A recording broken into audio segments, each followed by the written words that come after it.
Selamat datang di channel Pemuja Malam. Jangan lupa like, share, and subscribe ya. Terima kasih. Chapter 7. Sidang Perceraian. Kaisar keluar dari kamar dengan kemarahan yang membuncah. Hatinya terbakar emosi. Bi, panggil kepala keamanan ke sini. Perintah Kaisar. Ada apa sayang? Kenapa kamu marah begitu? Taya Sofia berkelayut manja di lengan Kaisar. Tapi Kaisar sama sekali tidak menggubris wanita itu. Pikirannya saat ini sedang kalut, tidak mood bermesraan dengan Sofia.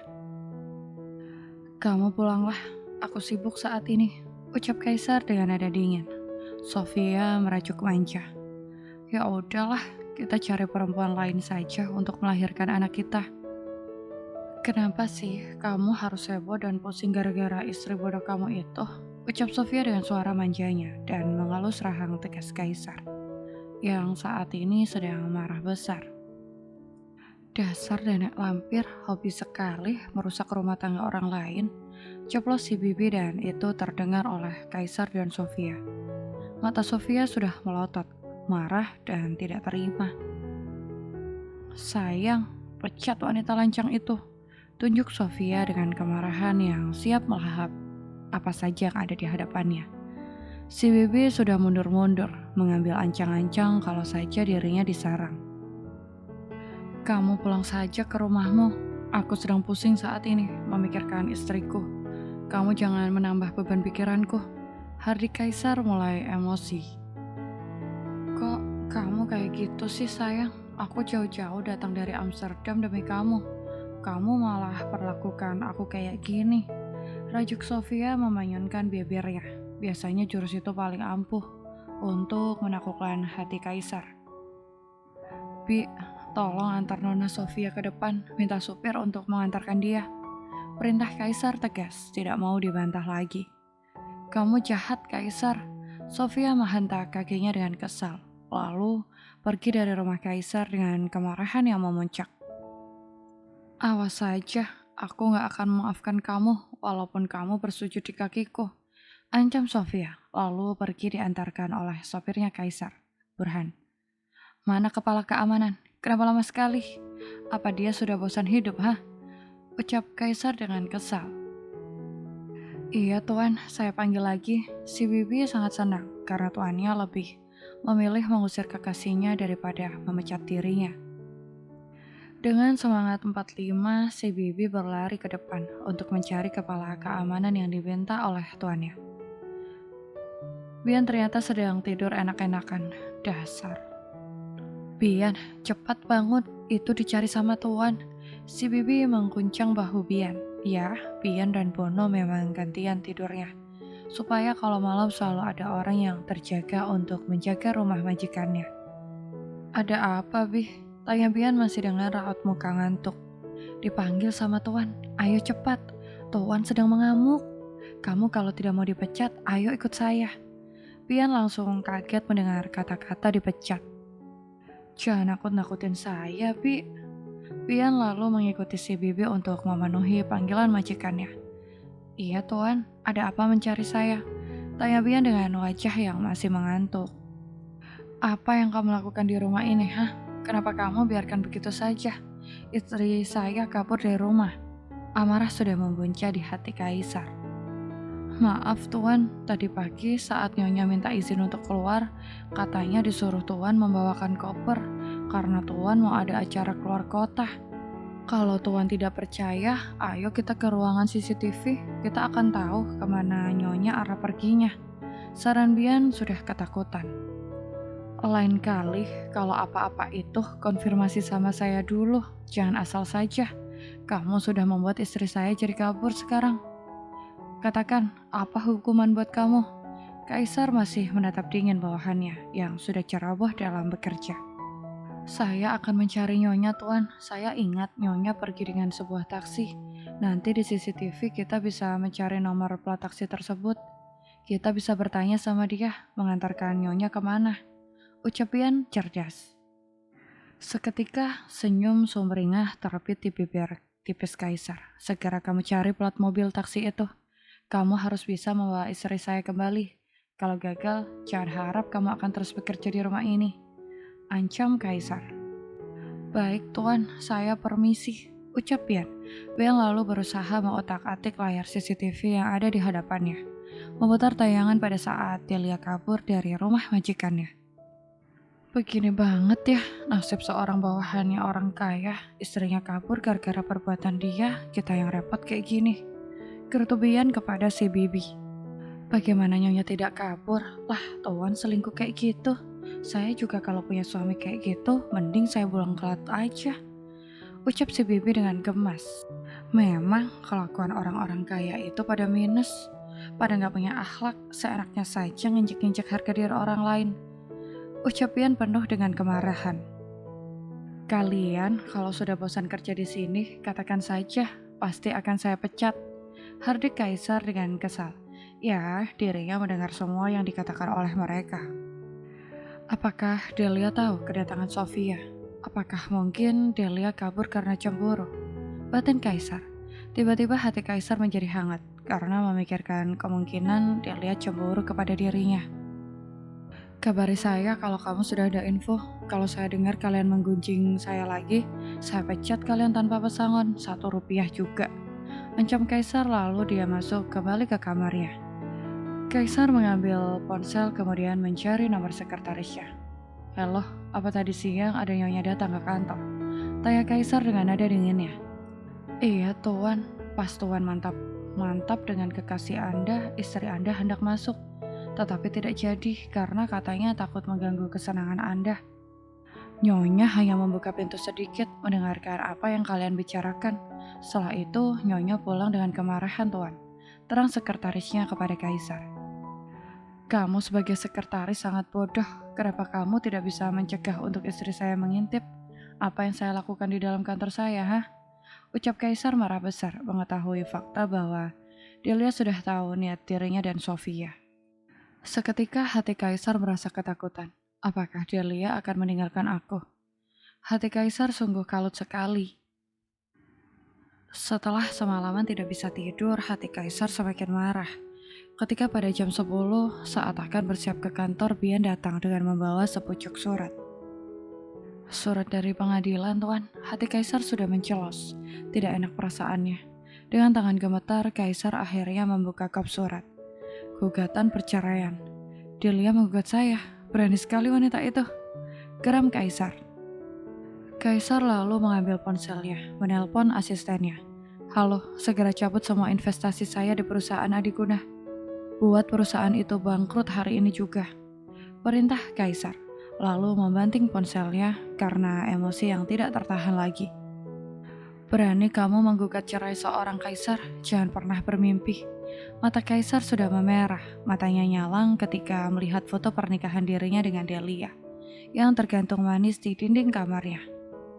Kamu di mana sayang? Aku rindu sama kamu.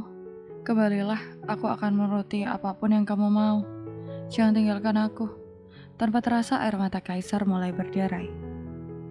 Di peluknya foto pernikahan tersebut, Kaisar memilih mengurung dirinya di kamar, membatalkan semua meeting yang sudah dijadwalkan oleh sekretarisnya. Bahkan kedatangan Sofia ke rumah tidak dia gubris sama sekali. Seharian Kaisar hanya meringkuk di kasurnya, sambil memeluk foto pernikahan dirinya dan Delia, dengan air mata yang terus menetes. Delia mulai hari itu tinggal di kontrakan, tetapi bukan kontrakan yang ditunjukkan oleh babak supir itu. Delia pergi dari tempat itu dan naik taksi lain, lalu putar arah ke tempat yang sepi dari warga, di arah pinggiran kota, dengan harapan tidak akan ketahuan oleh Kaisar maupun anak buahnya. Delia sampai saat ini masih marah dan kesal kalau sudah mengingat suaminya yang sedang bercinta dengan Sofia. Dan semua percakapan mereka seperti kaset rusak yang selalu mengganggu pikirannya. Delia bekerja di sebuah warung makan yang tidak jauh dari kontrakan, supaya memudahkan dalam mobilitas kerja. 1 bulan sudah Delia menjalani hidup tanpa suami maupun keluarga. Delia meninggalkan kampus tempat dia kuliah, takut kalau Kaisar akan menemukan dirinya.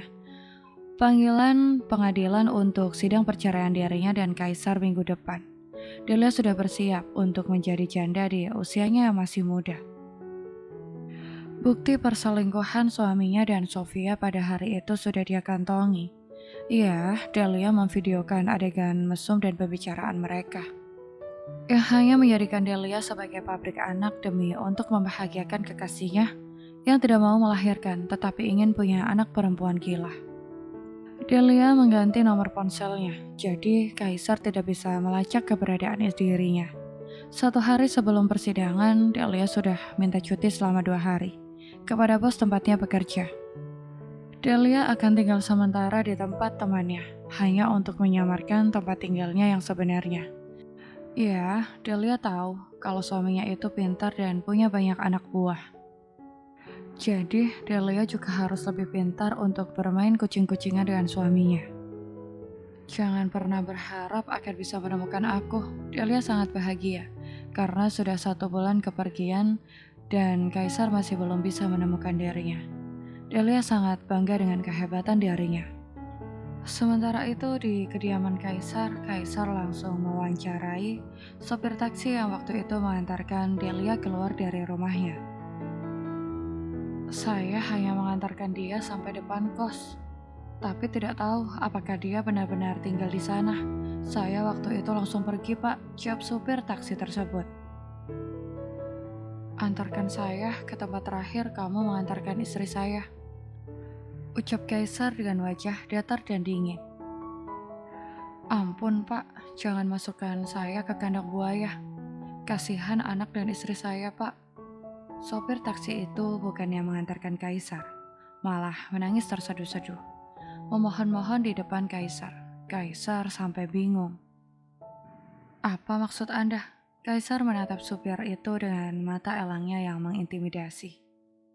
Istri Anda yang bilang, katanya kalau saya memberitahu keberadaan dia kepada Tuan, saya tidak akan mendapatkan imbalan, tetapi saya akan dimasukkan ke dalam kandang buaya. Pak supir itu menangis lagi. Kamu sudah dibohongi oleh istri saya. Kalau kamu membantu saya menemukan istri saya, maka saya akan memberikan banyak imbalan buat kamu, bujuk Kaisar. Hati Kaisar sudah senang karena berpikir akan segera bertemu dengan Delia lagi. Sudah sebulan dirinya tidak bertemu dengan Delia. Sudah rindu rasanya. Kamu apa-apaan sih nyari perempuan udik itu, sampai lupa sama aku. Tiba-tiba Sofia datang dan langsung marah-marah. Bapak sopir itu menatap perempuan yang baru datang, lalu berujar. Pantas saja istri Anda kabur.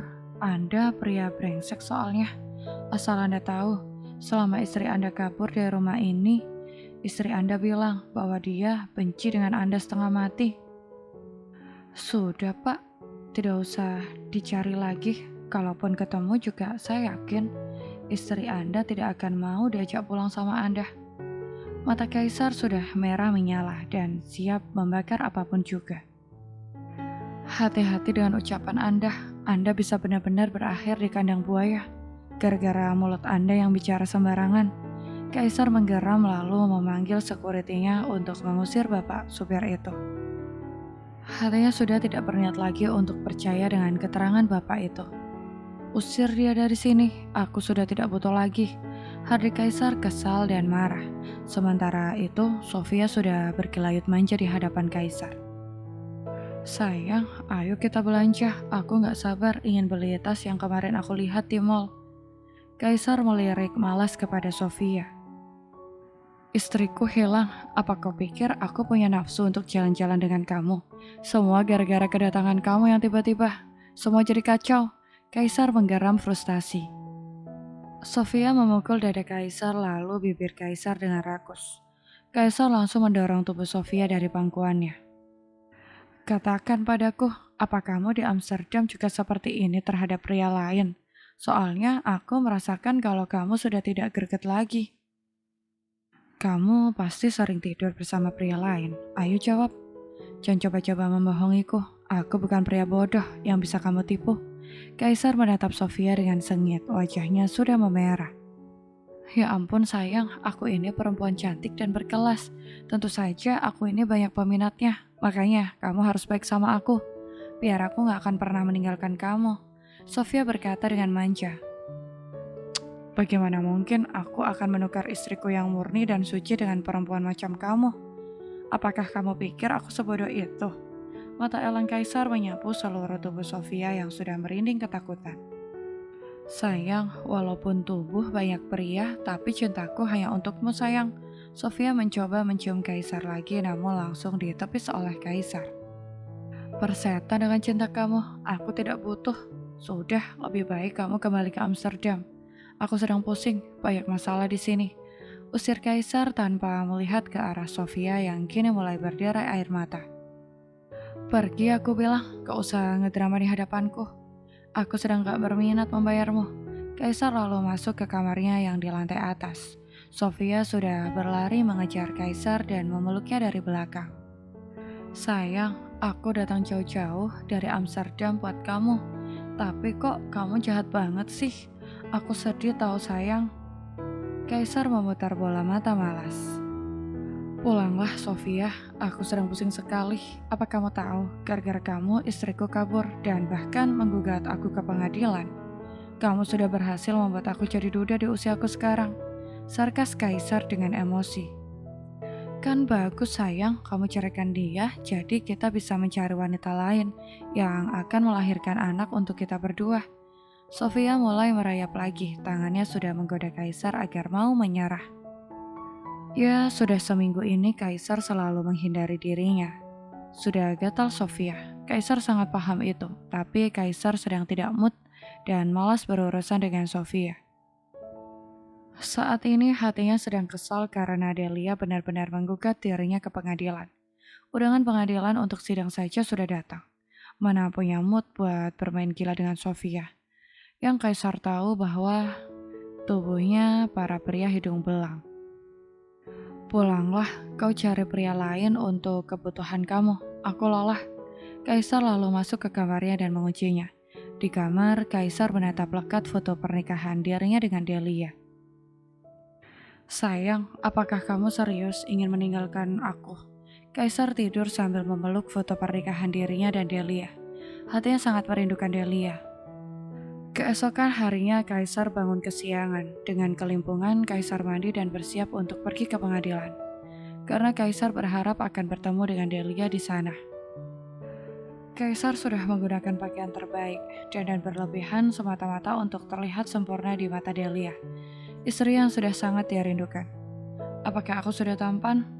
Tanya Kaisar kepada pengacara yang hari ini akan mendampingi dirinya. Anda selalu perfect, Tuan. Jawab pengacara yang cantik tersebut. Matanya sudah cilalatan melihat Kaisar. Kamu harus ingat, aku tidak akan pernah menceraikan istriku. Kalau kamu berhasil menggagalkan gugatan tersebut, aku akan memberikan banyak bonus buat kamu. Janji Kaisar dengan menatap mata pengacaranya. Bapak jangan khawatir, saya pasti akan memenangkan kasus ini dan membawa istri Anda kembali ke sisi Anda. Pengacara itu sudah memandang Kaisar dengan sendu. Kaisar mulai jengah dengan tatapan wanita itu. Setelah masalah ini selesai, aku akan menggantikan dia sebagai pengacaraku. Batin Kaisar merasa jengah dengan tatapan nakal pengacaranya. Delia sudah hadir di pengadilan, begitu juga dengan kedua orang tua Delia, yang saat ini sedang bersimpuh di hadapan Delia. Nak, Papa mohon cabut gugatan perceraian kamu. Tolonglah kami nak, perusahaan ayah jadi bangkrut gara-gara suami kamu mencabut semua investasinya. Tolonglah kami. Kaisar menatap mata Delia yang menatap dirinya dengan tatapan jijik. Hati Kaisar merasa pedih, tak ada lagi tatapan cinta dan memuja di mata Delia. Ayah mohon Delia, selamatkan perusahaan yang sudah susah payah ayah bangun. Hati Delia bagai diremas rasanya, melihat ayahnya kini bersujud di kakinya. Dan memohon agar dirinya membantunya menyelamatkan perusahaannya. Anda memang pria hina, ujar Delia dengan tatapan sinis. Kamu cukup kasih saya anak laki-laki, maka perusahaan ayah kamu akan aku pindahkan namanya atas nama kamu. Kaisar menatap Delia dengan tatapan penuh kerinduan. Tapi hati Delia saat ini sedang marah dan kesal. Anda menang, saya mengaku kalah. Jawab Delia lalu meninggalkan persidangan, mewakilkan kepada pengacaranya. Kaisar mengikuti kepergian Delia. Bersambung.